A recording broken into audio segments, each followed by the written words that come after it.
Bismillahirrahmanirrahim. Penghalang masuk ke dalam surga. Maka penghalang masuk ke dalam surga itu 4 huruf. Dosa. Dosa. Hanya saja dosa ini dibagi oleh ulama menjadi 3 bagian. Ada dosa yang kalau dikerjakan maka dia akan kekal selamanya di neraka.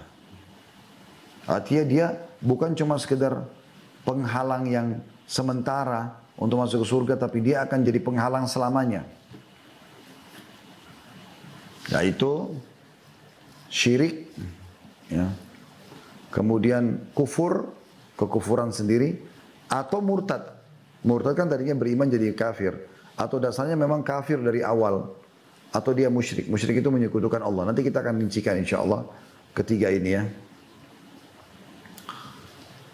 Nah ini jadi penghalang masuk ke surga selamanya, abadi. Ada yang kedua, dosa penghalang masuk ke surga sementara bagi orang beriman. Yaitu semua jenis dosa-dosa besar kecuali 3 tadi yang saya sebutkan itu.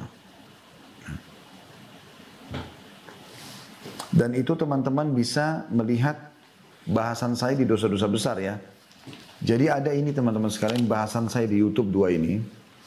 Ada 76 dosa besar Imam Az-Zahabi, dan ada dosa-dosa besar ini ditulis oleh Syekh Muhammad bin Abdul Wahhab ya.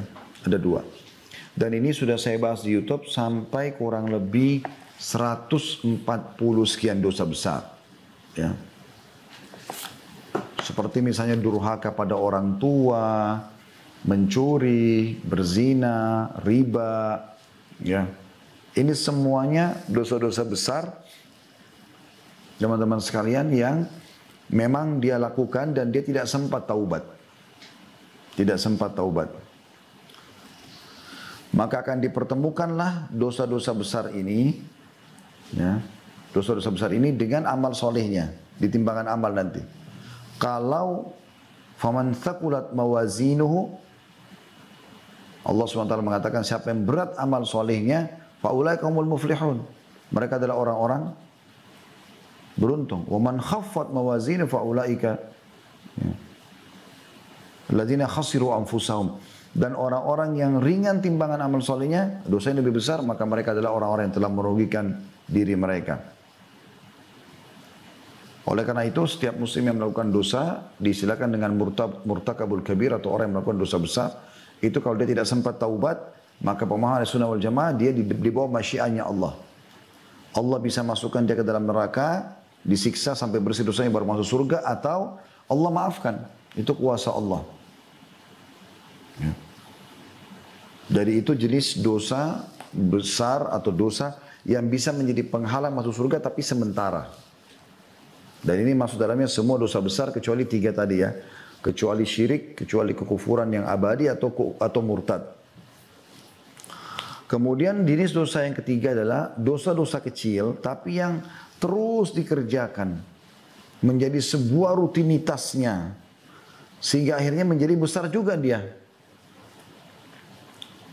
Jadi dalam hadis kata Nabi SAW, perumpamaan dosa-dosa yang dilakukan, dosa-dosa kecil itu, seperti satu kaum yang turun ke satu lembah, kemudian mereka pada saat lagi mau istirahat di situ menyuruh satu orang dari mereka menyuruh satu orang tukang masaknya untuk masak, dan tukang masak mengatakan